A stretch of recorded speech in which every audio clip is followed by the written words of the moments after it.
Right now, you have more to do than your team has the ability to do. Your backlog is full and your team is stretched thin.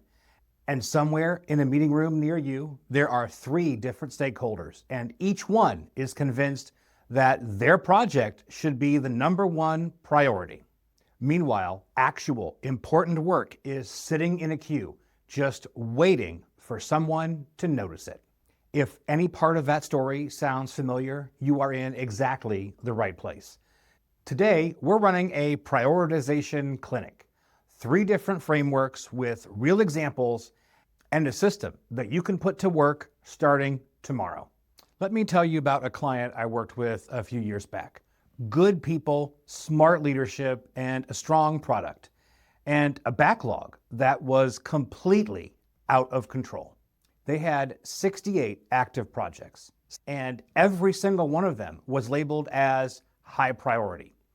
When I asked the team to show me their prioritization process, they pulled up a spreadsheet with a column that was labeled priority, that was filled top to bottom with the word high. I asked the project lead, well, how do you decide what to actually work on first? And she looked at me with that kind of exhausted honesty that only comes from about 18 months of this exact problem. And she said, whoever yelled loudest last week. I laughed. She did not. What was happening at that company happens at most organizations.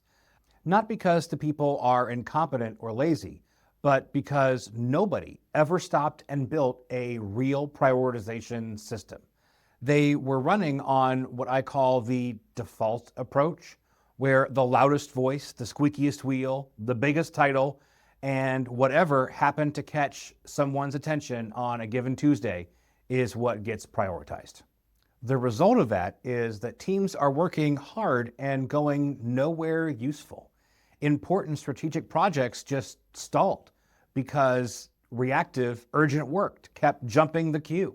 Good ideas are dying in the backlog, not because they were bad ideas, but because nobody had a consistent way to rank them against each other. Here's what I typically see when organizations operate without a real prioritization framework. The first is a HIPPO-driven prioritization, and HIPPO is an acronym, HIPPO, that stands for Highest Paid Person's Opinion. The project that gets attention is the one that is championed by whoever has the most authority in the room. The HIPPO doesn't need a business case. The HIPPO doesn't need data. The HIPPO just needs to say it matters, and then everyone else defaults to agreement because the alternative is an awkward conversation about why the boss's idea is not the best use of the team's time. The second failure mode is the squeaky wheel system. Whoever asks for their project the most persistently or the most loudly wins. This rewards people who are good at lobbying and then punishes people who are heads down doing actual work. It has absolutely nothing to do with value. And the third failure mode is gut feel disguised as strategy. An experienced leader makes a call that seems reasonable, and because it usually is, nobody questions the process until the day it's not reasonable, and at which point nobody has a framework to push back with. Those 3 failure modes share one root cause. There is no common currency for comparing projects. When everything is evaluated differently by different people using different criteria, you cannot make consistently good decisions. You can only make decisions and hope. Here's what's interesting. Most people have heard of prioritization frameworks, and a fair number of you have sat through a presentation somewhere that mentioned things like RICE or MoSCoW. Maybe you even took notes, and yet you still have not implemented a system. Why? And there's a few reasons to the question of why. The first one is the frameworks are almost always presented in the most academic, dry, and impractical way possible. You get a formula on a slide and a list of definitions, and then the presenter says, and that's how you prioritize your backlog. Nobody left that seminar knowing how to actually run the process with the team. Second reason is there's always the sense that prioritization frameworks are for big companies or tech companies or for product managers with fully staffed analytics teams. Not for you in your specific situation with your specific kind of work. So you file it away somewhere as interesting, but probably not applicable, and then go back to whatever you were doing before. Third, and this is the one that actually trips people up the most, is the politics. Even if you build a scoring model, if the organization is not committed to using it honestly, the model becomes nothing more than a decoration. The real blocker is not the framework, it's the culture. In this episode, we're going to address all three of these. And I'm going to explain each framework in plain English, walk through real examples for each, and give you some guidelines on exactly when to use each of the three tools. And we'll also talk about what to do about the culture problem, because it doesn't go away on its own. By the time we're done, you'll have a system, not a concept, not a theory, but a real, usable system that you can take back to your team this week. We're going to start off with RICE, R-I-C-E, because it's the most widely used formal prioritization model in product management. And it translates remarkably well to almost any other context. RICE was originally developed by the team at Intercom to help them evaluate and compare feature requests and product opportunities without letting personal preference run the show. As I've mentioned, RICE is an acronym: Reach, Impact, Confidence, and Effort. You score every project across these 4 dimensions and then calculate a single number. The higher number wins. When you break it down, it's a relatively simple concept, but it's genuinely powerful in practice. Breaking down the 4 components is the first step. Reach is the first dimension. How many people will this project affect within a defined time period? You want a specific number, not a vague category here. As an example, if you're estimating how many users would benefit from a new feature, look at the usage data for related existing features. If you're addressing a process improvement of some variety, count the number of employees or transactions that would be affected per month. The tighter the estimate, the more meaningful the score is. Impact is the second dimension. For each person this project reaches, how much will it move the needle? RICE uses a deliberate scale here.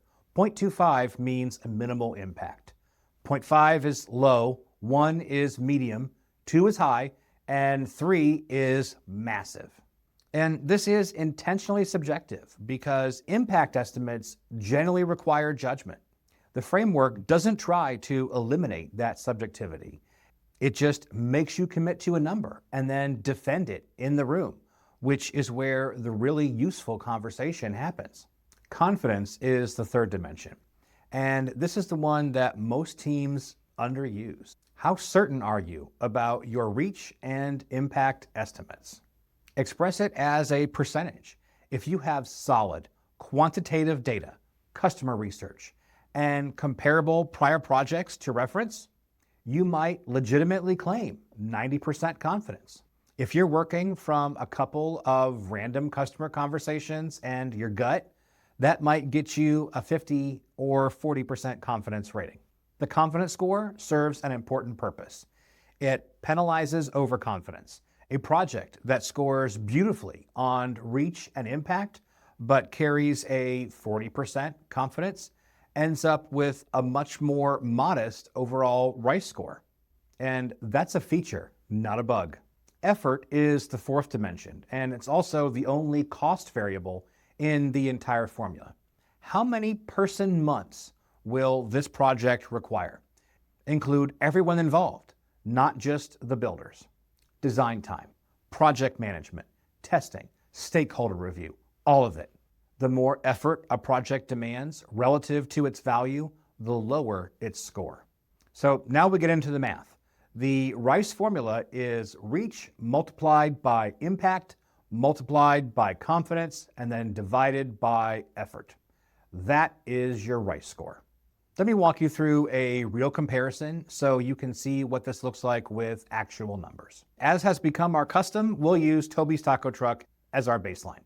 Toby's Taco Truck serves about 500 customers per week, and he has two potential improvements to choose between, and he needs a principled way to make the call. The first option is a contactless payment system. Right now, Toby's Taco Truck is cash and card swipe only. Tap to pay would affect essentially every customer. So the reach is 500. The impact would be real.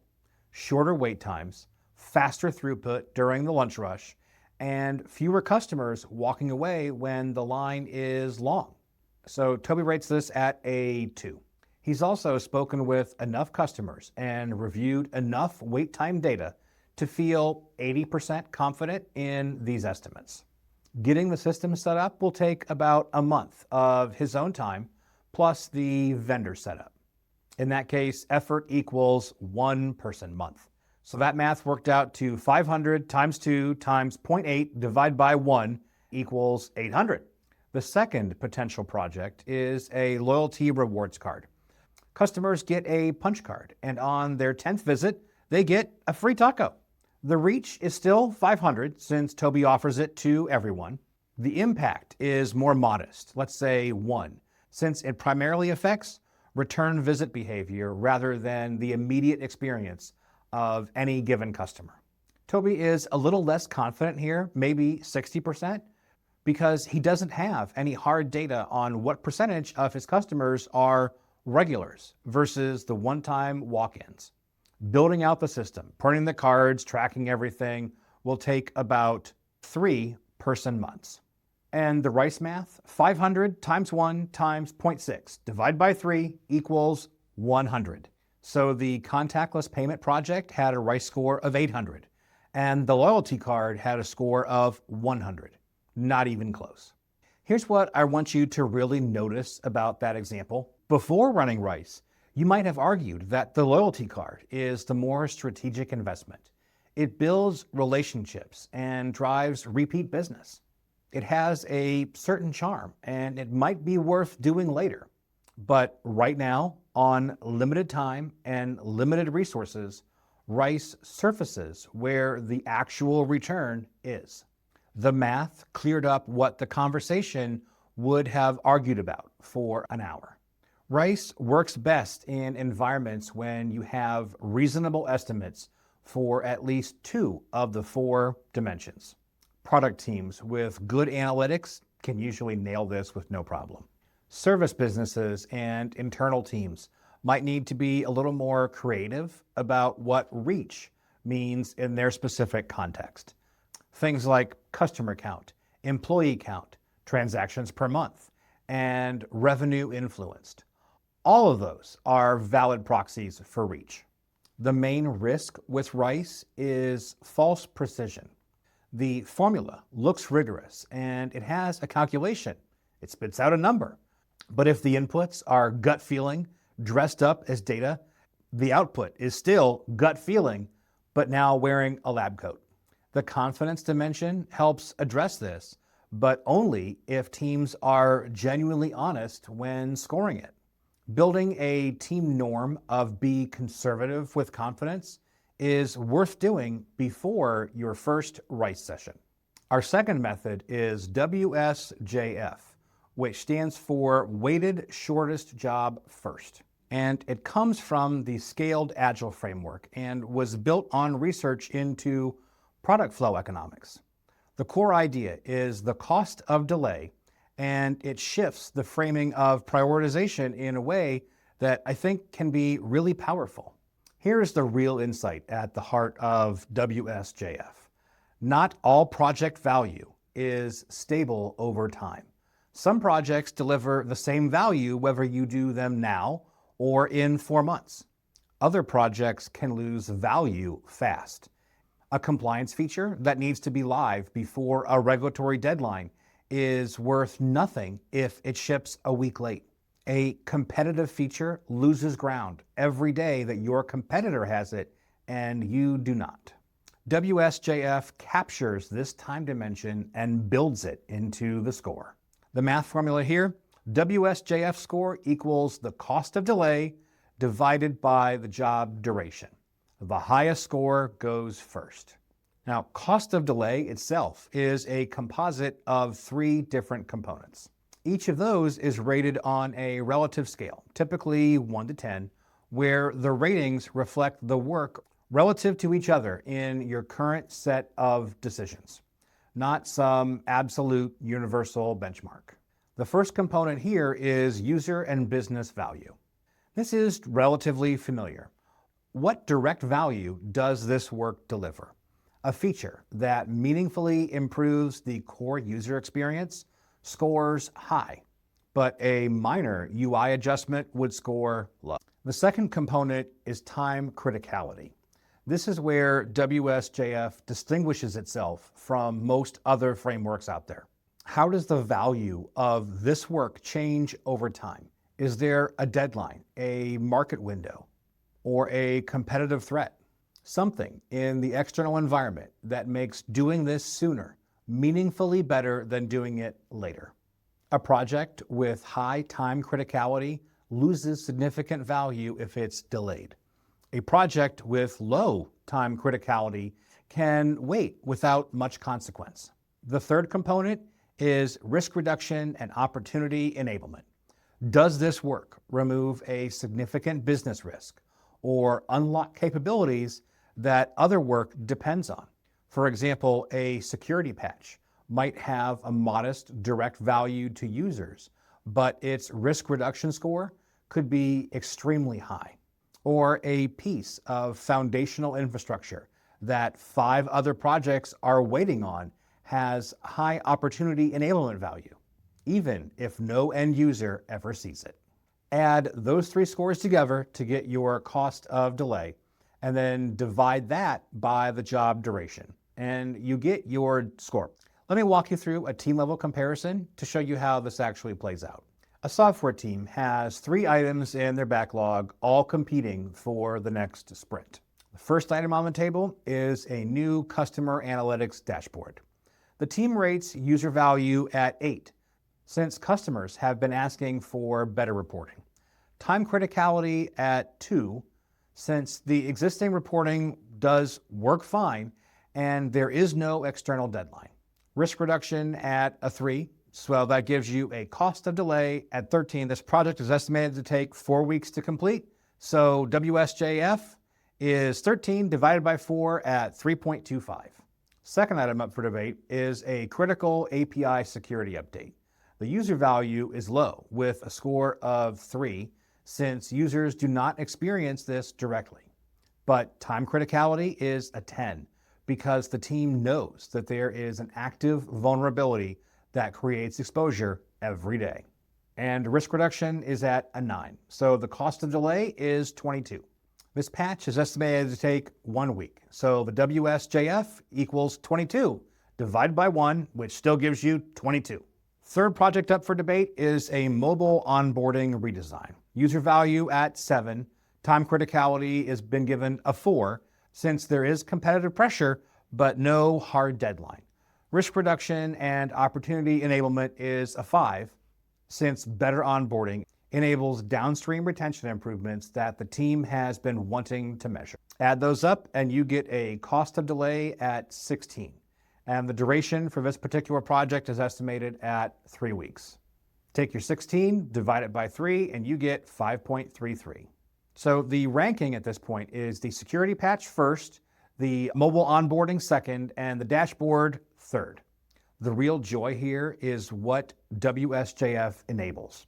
When someone in the planning meeting says, but the dashboard is what customers are asking for, so that should go first. The team doesn't have to debate whose gut instinct is better. They can point to the numbers. The security patch has a WSJF score of 22. That dashboard is at 3.25. The cost of delaying the patch for 4 weeks while building the dashboard is quantifiable and significant. That conversation is fundamentally different from we think the patch should come first. WSJF is especially powerful in agile environments when you are sequencing work across multiple sprints and in any context where regulatory deadlines, competitive timing, or compounding technical risk are all major variables. If time sensitivity is one of the most important factors in your decisions, WSJF will serve you far better than RICE. The pitfall to guard against is time criticality inflation. Every team has people who rate everything as urgently time critical. Doing that flattens the score differences and defeats the purpose of the entire framework.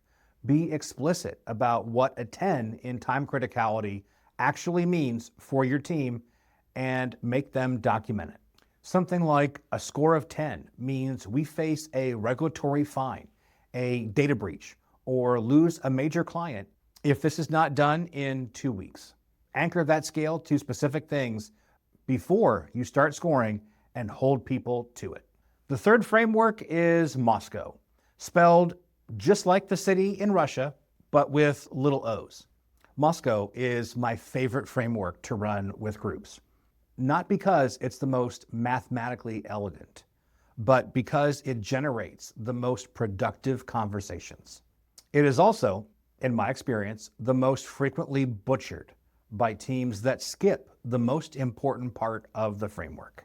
Where RICE and WSJF give you a numerical ranking, MoSCoW gives you alignment.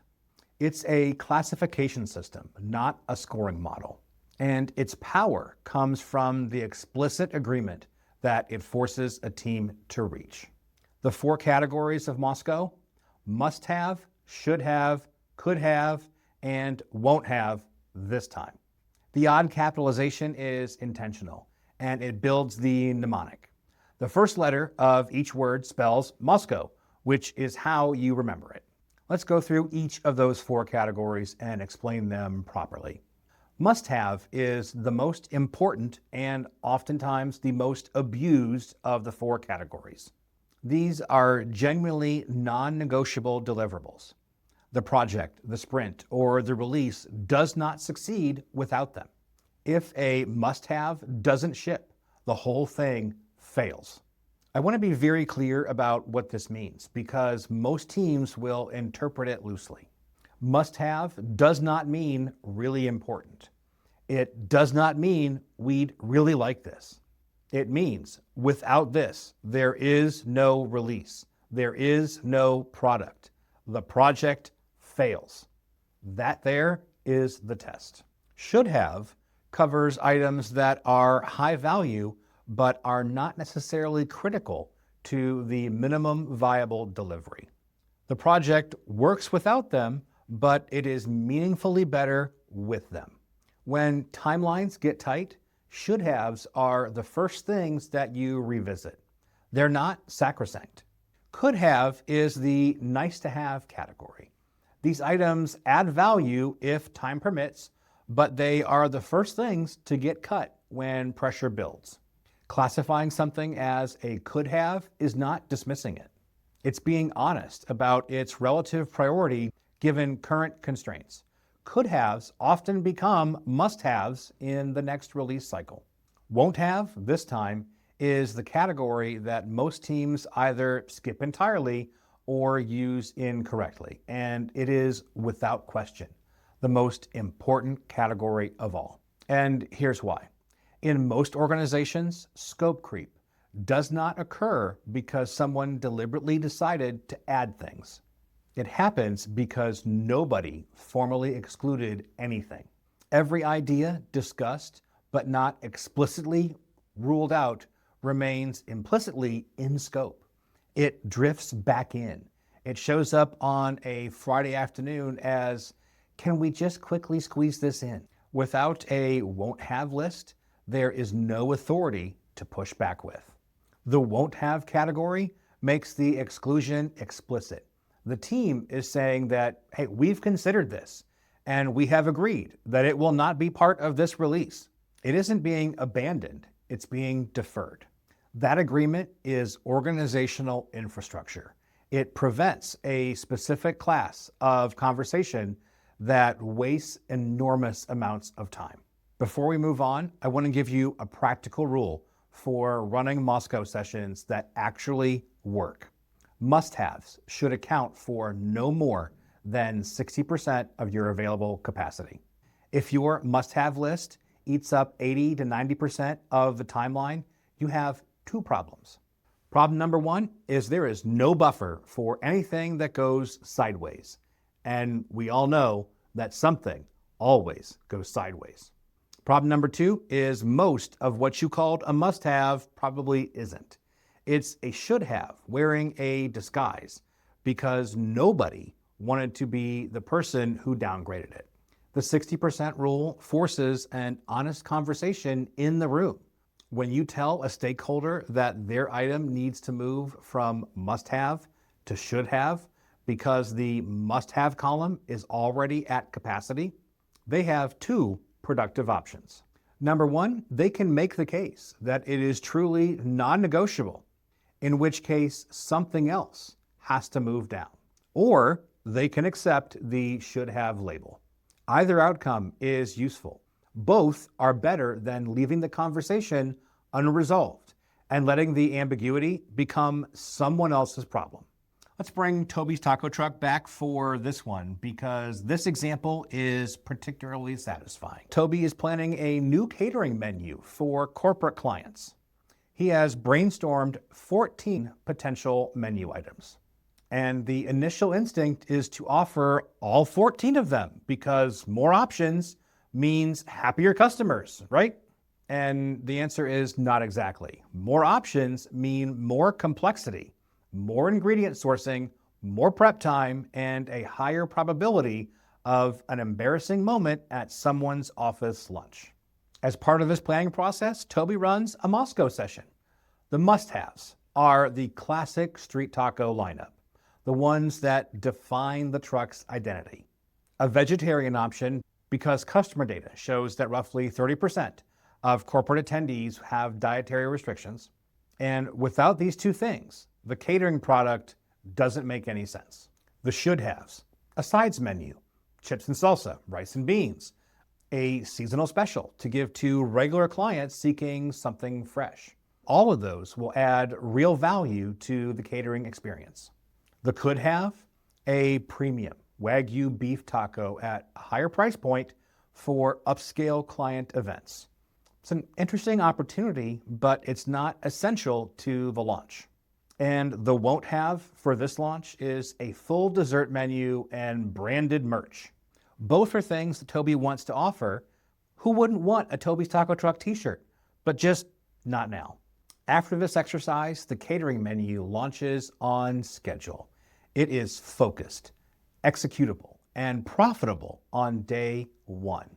The dessert menu becomes a Q2 initiative with a concrete plan behind it, rather than a half-executed idea bolted on to an already complicated launch. I want to give you some tips for running MoSCoW sessions effectively. Set the rules before you open the session. Tell the group explicitly what must-have actually means. The project literally fails without it. Not, well, this is very important. Fails. Start with that word and keep coming back to it. Manage the must-have takeover actively. In rooms with strong personalities, everything gravitates toward must-have because nobody wants to be the person who said their project was less important. A good facilitator asks the same question for every must-have candidate. If this specific item does not ship, does the project fail? If the answer is anything other than an immediate yes, it belongs lower on the scale. I would also encourage you to celebrate the won't have column. Seriously, when a team explicitly excludes something from scope, With the agreement of everyone in the room, that's a win. That is a protected sprint. That is a defined boundary. Teams that run MoSCoW well often feel a wave of relief when the won't have column fills up, and that relief signals a manageable project. Now that we've covered all three frameworks, let me show you how to run them as a single integrated system rather than just standalone tools. The sequence I would recommend is MoSCoW first, then RICE or WSJF, and then a final human judgment check. You start with MoSCoW because it's the fastest way to remove the noise from the system. Running RICE or WSJF on 40 backlog items is a significant time investment. Running MoSCoW on 40 items takes 90 minutes and leaves you with maybe 10 or 15 items that generally warrant a detailed analysis. You're now doing the rigorous scoring on only the things that matter. Then you apply RICE or WSJF to your must-have and should-have items. If your environment is data-rich and impact is the primary variable, use RICE. If timing, sequence, and cost of delay are the dominant factors, use WSJF. If you're not sure which applies, run both and see where the rankings agree and where they disagree. Those disagreements are usually where the most important conversations tend to live. Once you've completed that, you do a final human judgment check. Look at the ranked list. Does it make sense given everything that you know about your organization? Is there anything that the model missed? Maybe a project scores low, but it's a prerequisite for 3 other high-scoring projects. Maybe a project scores high, but it requires a key person who is already fully committed. The models do not know what you know. The final human review is how you close that gap. Run this process once and you will achieve a better prioritization outcome than you ever have with the default approach. Run it every planning cycle and you'll build something more valuable than any single framework. A shared language for making difficult judgment calls together. I want to close this out with something honest because I think it would be a disservice to you not to say it. These frameworks will not solve all of your prioritization problems. Specifically, they will not solve the problem of a leader who is not interested in letting data challenge their preferences. If the person at the top of the org chart decides priorities based solely on their instincts, and that decision is not open for discussion, a RICE score is not going to move the needle. The framework becomes a performance of rigor than the real thing. What I have seen work in those situations is to start small in the spaces where you do have influence. Run RICE on a set of projects within your team's control. Then share those scores openly. Let the data speak. Build a track record of better decisions. When the framework produces a result that turns out to be right and it's easy to explain, point to it. When it surfaces something that the gut would have missed, point to that. Credibility is earned one decision at a time. And the organizations that have made the biggest leaps in prioritization discipline are not usually the ones that rolled out a company-wide framework on day one. They are the ones where a few people built a track record of good calls with good data, and eventually others wanted in on that process. Start where you have permission and then build outward from there. Let me wrap up with something concrete that you can do immediately. This week, pick your most congested backlog, the one where your team spends the most energy debating what to work on next. Block out 90 minutes, get the right people in the room, and run a MoSCoW session. Your only goal is to reach agreement on 4 lists: what must ship, what should ship, what could ship if time allows, and what is explicitly not in scope for this cycle. Then take your must-have and should-have items and spend an hour scoring them with RICE or WSJF, whichever fits in your environment. Don't worry about getting perfect inputs. A good enough first pass beats no pass at all.